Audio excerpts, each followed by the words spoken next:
또는요 상담사가 무능하거나 이 상담이 효과가 없다는 것을 은근히 표현하기도 하면서요 이 상담사의 마음을 흔들어 놓기도 합니다. 때문에 그런 내담자들의 경우는 상담하는 것 자체가 굉장히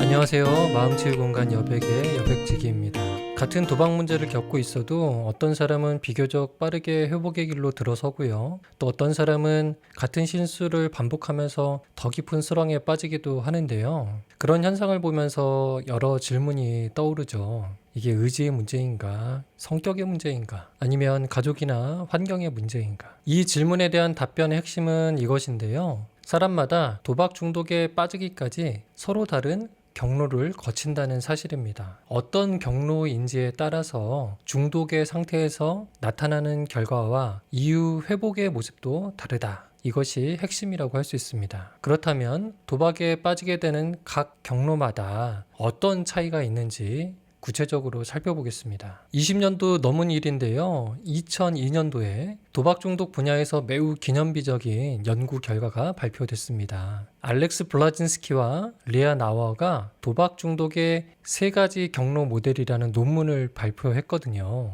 이 연구는요. 도박 중독 문제가 있는 사람들을 단 하나의 집단으로 묶어서 이렇게 통으로 이해하는 방식이 문제가 있다라고 하면서 문제를 제기했습니다. 그리고 이어서 각 사람들이 도박 중독에 빠지기까지 서로 다른 경로가 있다, 과정이 있다. 이 경로를 고려해서 적합한 치료적 접근을 하지 못하면 그 치료의 효과를 기대하기 어렵다고 주장을 했습니다. 블라진스키와 나워는 중독자들이 도박에 빠지는 경로에 영향을 미치는 요인을 한 3가지 정도로 분류했는데요. 생물학적으로 가지고 태어난 요인이 있겠고, 그리고 또 개인의 성격적인 요인, 그리고 그 개인들이 자라온 환경적 요인이 이러한 경로에 영향을 미친다고 봤습니다. 그리고 이러한 영향에 의해서 도박 중독에 빠지는 경로를 크게 3가지 유형으로 분류를 했고요. 상담이나 치료 시작 단계에서 이 경로를 파악하는 것이 매우 중요하다고 주장을 했습니다. 각 경로에 따라서 적합한 치료적 개입이 다 달라지기 때문이거든요. 그래서 유형별 맞춤 전략이 필요한 거죠. 이 도박 중독에 빠지게 되는 경로의 3가지 유형을 한번 살펴보겠습니다. 첫 번째는 행동적 조건 형성형이라고 할 수 있고요. 두 번째는 정서적 취약형이라고 합니다. 세 번째는 반사회적 충동형이라고 하는데요. 단어가 조금 어렵게 들릴 수 있는데 제가 이제부터 설명을 드리겠습니다. 이 영상을 보시는 분들도요, 설명을 들으시면서 자신이 어떤 경로를 통해서 도박 중독에 이르게 되었는지 한번 추정해 보시기 바랍니다. 도박에 빠지는 경로 첫 번째 유형은요, 행동적 조건 형성형 중독자라고 할 수 있습니다. 쉽게 이야기하면 우연히 도박을 했다가 너무 큰 보상을 경험하게 돼서 그 강력한 경험 때문에 도박에 깊이 빠져든 케이스라고 할 수 있습니다. 쉽게 얘기하면 우연히 중독에 빠진 케이스, 좀 역설적으로 설명하자면 운이 나빠서 중독에 빠진 그런 케이스라고 할 수 있습니다. 이 행동적 조건 형성형 중독자의 특징을 몇 가지 살펴보겠습니다. 도박 중독 문제가 있으신 분들 중에 대부분의 사람들, 다수의 사람들이 이 유형에 해당한다고 볼 수 있는데요. 일단 이 유형의 사람들은요, 심각한 심리적 문제나 정신적 결함의 영향은 거의 없다고 할 수 있습니다. 중독에 빠지게 되는 핵심 기제는요, 우연히 도박을 접했다가 초기에 예상치 못한 큰 승리를 경험하면서 강력한 보상이 뇌에 각인되는 것입니다. 이후에는 이 강렬한 경험 때문에 도박을 지속하게 되고요. 이 상태가 지속된 후에는 잃은 돈을 만회하려다가 습관성 도박에 빠지는 그런 양상을 보입니다. 이 유형의 사람들은요, 인지적 오류가 매우 강한 것이 특징입니다. 스스로 도박을 조절할 수 있다는 착각을 가지고 있고요. 이겼을 때의 기억은 강력하게 작동을 하는데 반대로 잃었을 때의 기억은 상대적으로 약한 편입니다. 그리고 다음엔 딸 수 있다, 이번에는 다르다, 반드시 되어야 한다, 이런 식의 근거 없는 자신감이나 믿음이 크다고 할 수 있어요.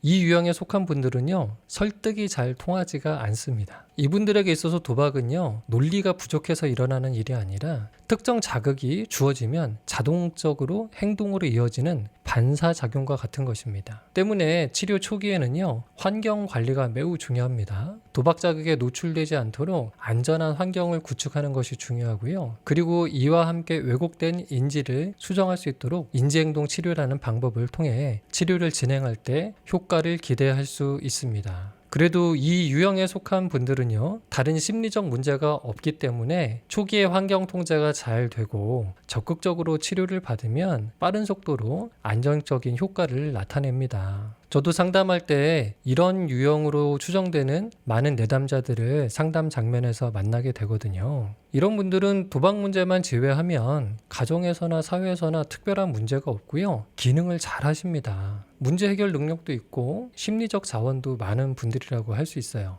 상담을 진행했을 때 어떤 고비만 잘 넘기면 좋은 효과가 기대되는 분들이라고 볼 수 있습니다. 이러한 경로를 통해서 도박 중독에 빠지신 내담자와 상담에서 장애물이 있다면 내담자의 자신감인 경우가 많습니다. 무언가 설명하면 중독의 원리나 치료의 원리에 대해서도 쏙쏙 잘 이해하시고 흡수도 잘 하시거든요. 그런데 자기 자신의 조절력에 대해서 과대평가하는 경우가 있으시고요. 그래서 환경 통제를 조금 무시하는 경향이 있습니다. 또 원리나 방법을 이해하면 혼자 할 수 있을 것 같다는 그런 생각 때문에 몇 번 상담 받고서는 상담을 중단하시는 경우가 좀 있어요.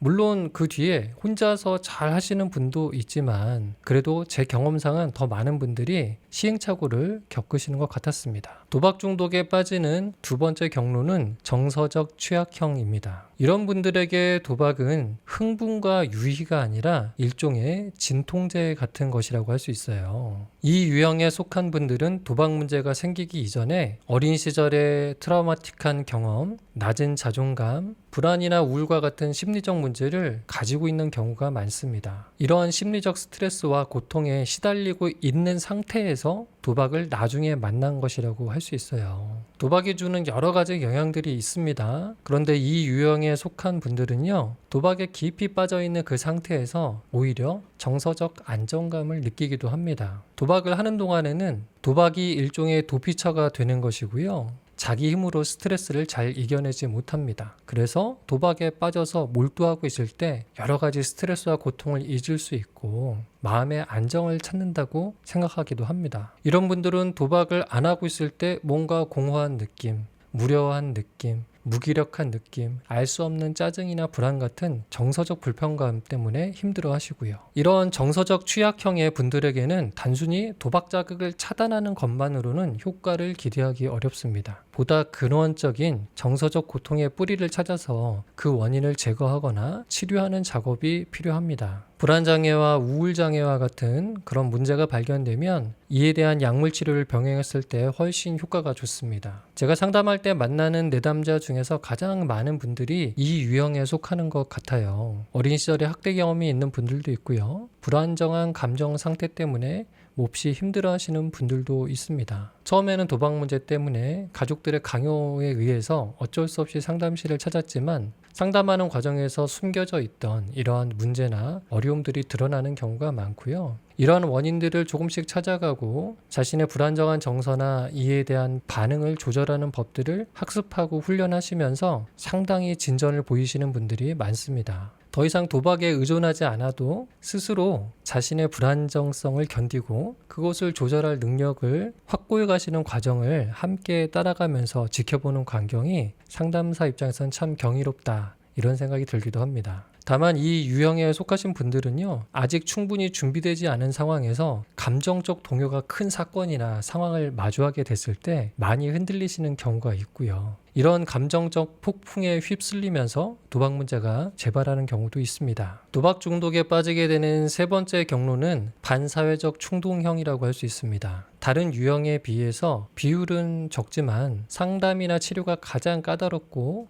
또 복합적인 문제를 가진 유형이라고 할 수 있습니다. 연구 결과에 의하면 이 유형에 속한 분들은 기본적으로 뇌의 전두엽 기능이 약하고 생물학적으로 충동 조절 기능이 많이 약한 상태라고 볼 수 있습니다. 때문에 도박뿐만이 아니라 알코올이나 약물 등 중독성이 높은 물질이나 행동에 취약한 경향을 보이기도 하고요. 또 충동 억제가 힘들기 때문에 감정 조절을 잘 하지 못해서 감정을 폭발적으로 드러내기도 하고 때로는 폭력적이거나 공격적으로 보이기도 합니다. 이런 유형에 속한 중독 문제가 있는 분들은요, 아마 어린 시절부터 충동 조절과 관련된 여러 가지 문제가 있었을 가능성이 높고요. 주의 집중력이 매우 짧고 또 지루함을 견디지 못하는 특성을 보이기도 합니다. ADHD 진단을 받는 경우도 있고요. 또 도박 문제와 상관없이 어린 시절부터 성장기부터 습관적으로 거짓말을 잘하고 규칙이나 질서를 무시하고 위반하는 사례가 많았고 또 책임을 회피하는 성향을 보이기도 합니다. 심한 경우에는요, 타인의 권리를 침해하거나 법을 위반하기도 하고요. 품행장애로 진단을 받는 경우도 있습니다. 성격적으로는요, 자기의 문제에 대해서 자기 책임을 인정하기보다는 남 탓, 외부 환경 탓을 많이 합니다. 상대적으로 다른 사람에 비해 타인의 감정에 대한 공감을 잘 못하고 죄책감을 덜 느끼기도 합니다. 흔히 알려진 반사회성 성격 장애의 특성을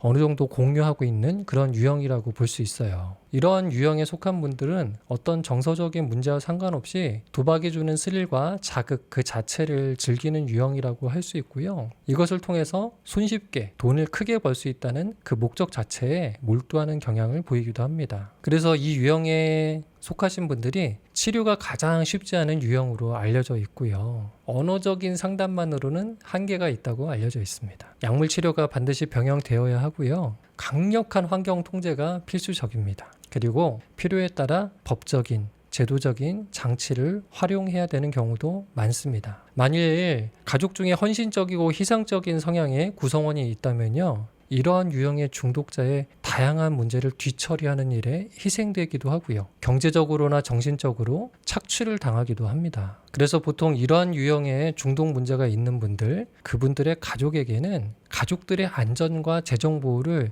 최우선으로 삼으라 이렇게 권고를 드립니다. 중독 문제가 있는 당사자의 중독 치료보다 더 중요한 것이 그 당사자로부터 피해를 최소화하는 것이다 이렇게 볼 수 있는 거죠. 상담하면서 이러한 유형으로 추정되는 내담자를 만나기도 합니다. 하지만 전체 내담자 중에서 비율이 매우 낮은 편이기 때문에 많이 만나지는 못해요. 외형적으로는 반사회성 충동형으로 보이긴 하지만 초기에 면담해보면 실제로는 정서적 취약형인 경우가 많고요. 그런 경우에는 라포가 잘 형성되면 상담이 잘 진행이 됩니다. 반사회성 충동형으로 추정되는 분들은 보통 상담을 받으러 잘 오시지 않아요. 오더라도 1, 2회 정도 오고 마는 경우가 많습니다. 혹은 법적인 문제가 발생해서 그 법적인 문제를 해결하기 위해서 상담을 받으러 오는 경우도 덜어 있죠. 과거에 심각한 범법 행위를 했거나 상담을 받는 중에도 불법적인 일에 종사하시는 그런 분들이 있습니다. 이 유형에 속한 분들은 자신이 하고 있는 그 불법적인 일에 대해서 죄책감을 느끼기보다는 자신의 일을 합리화하는 태도를 취하는 경향을 보이고요. 대부분 문제의 원인을 자기 자신에게서 찾기보다는 외부에서 찾기 때문에 스스로의 변화 필요성을 잘 인정하지 않으세요. 또 회복을 위해서는 장기간의 시간이 필요하거든요. 그런데 이런 장기간 동안에 절제할 만한 인내심을 가지지 못하는 경우가 많습니다. 또 타인을 조종하고 착취하는 그런 성향도 있기 때문에 상담 시간에도 상담사를 조종하려는 시도를 하기도 합니다. 상담 과정에서 조금 더 특별한 배려나 대우를 받으려고 하기도 하시고요. 자기가 원하는 대로 되지 않을 때는 다소 공격적인 태도를 취하기도 합니다. 직접적으로 표현하지는 않지만 당신이 날 치료할 수 있어? 한번 해봐. 약간 이런 느낌을 우회적으로 전달하기도 하고요. 상담 시간에 의도적으로 답변을 하지 않거나 무관심을 표시하면서 이 상담에 불만이 있다 이런 것들을 드러내기도 합니다. 또는요, 상담사가 무능하거나 이 상담이 효과가 없다는 것을 은근히 표현하기도 하면서요, 이 상담사의 마음을 흔들어 놓기도 합니다. 때문에 반사회성 충동형 유형의 그런 내담자들의 경우는